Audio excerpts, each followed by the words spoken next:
So in this particular video, I want to talk about the concepts behind the cycle and how we want players to be able to read and respond within the general framework of what we're talking about. The things to keep in mind, first of all, is there are several soft areas in the defense that we're going to focus on in the cycle. One of them is down in here.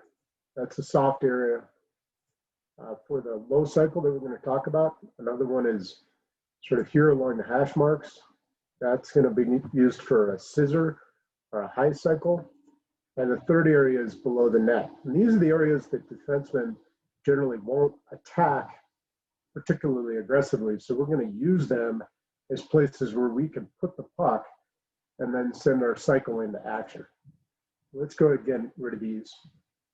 So let's say we have a scenario where we have a puck carrier that is F1, so he's on puck here, and he's making a decision, he's making his move, going into the corner, and he's going to have a couple of options.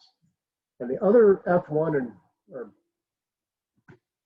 F2, I should say, let's put this back properly. F2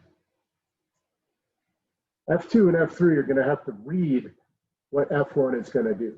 So if he moves in this direction, the person who's going to call for the cycle is F3. And if he moves in this direction, the person who's going to call for the cycle is F2.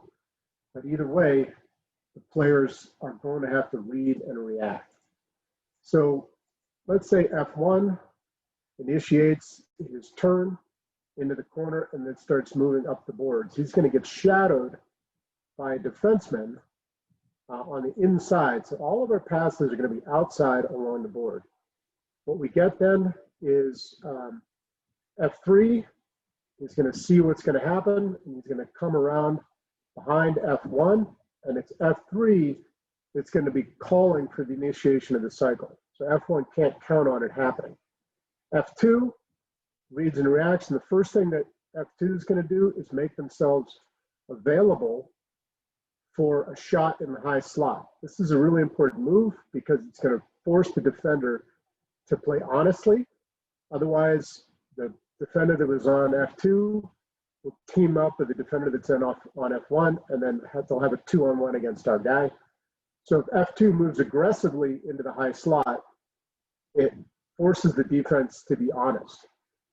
Next thing that's going to happen then is our puck carrier is going to put a puck off the boards down into our soft spot, back in there where F3 is going to pick it up. F1 then is going to continue their play around the circle in this direction, like so. Let's turn that into an arrow. Okay.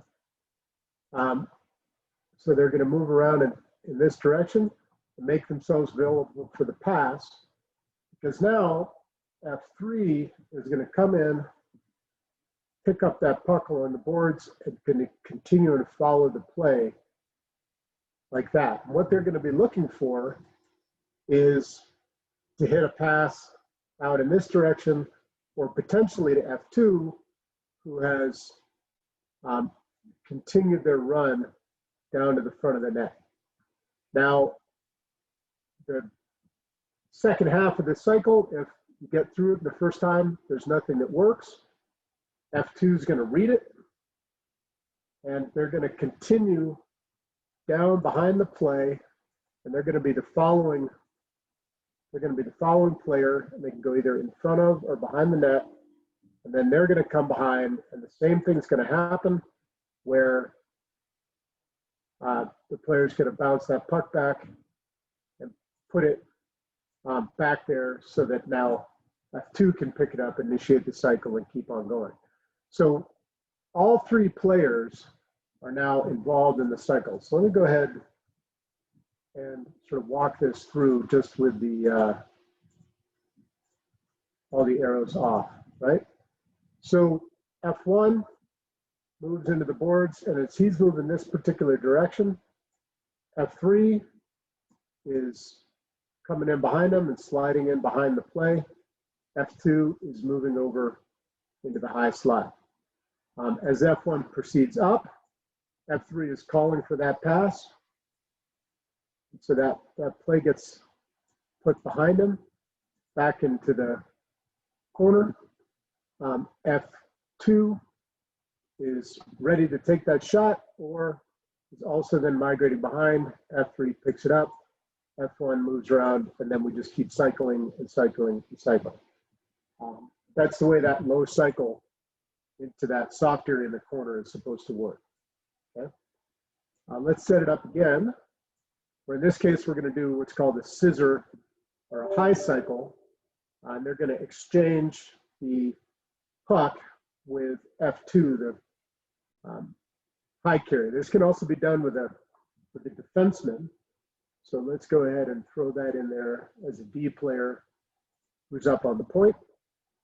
So again, we've got F1 initiating the play, moving into the corner, and they kind of come around and come up. In this case, they're going to come a little bit up the inside boards, like that. And the D is going to slide in behind them on the wing and go in this particular direction.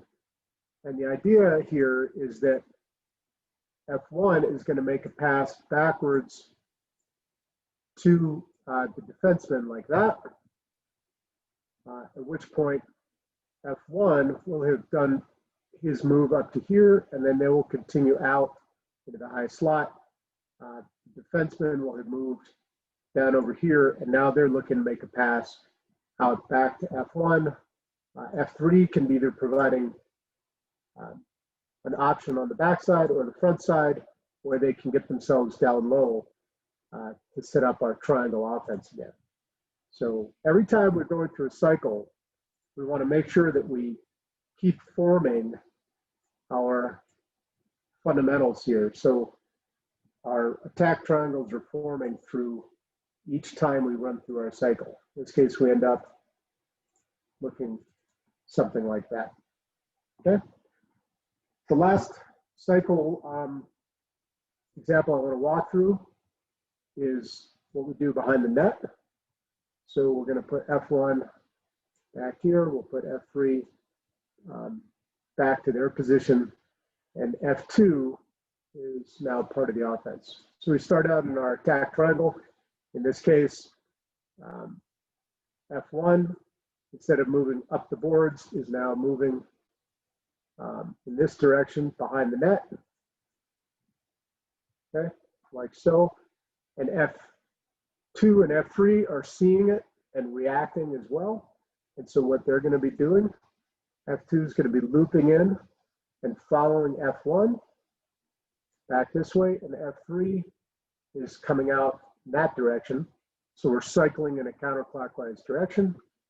In this case, F2 is calling for the pass, and they should receive it back from F1 behind the net. So as F1 now is sort of migrated out over to here, they're going to throw the puck back behind them to that soft area behind the net, in there, where F2 comes and picks it up because they're the following man.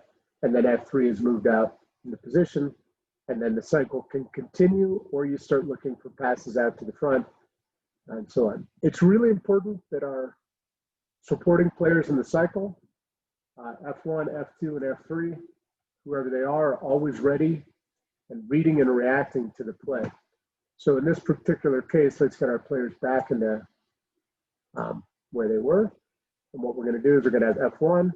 They're going to be moving behind the net. And as they're going that direction, F2 is following behind. As F1 emerges from the net, F2 makes the call. So the pass gets sent back into that dead area there behind the net. Meanwhile, F3 is rotating out, and they can make themselves available. And then if F2 continues, F1's going this way, F2 is going to come over here, and F3 will go around, and you can do the full cycle entirely once again.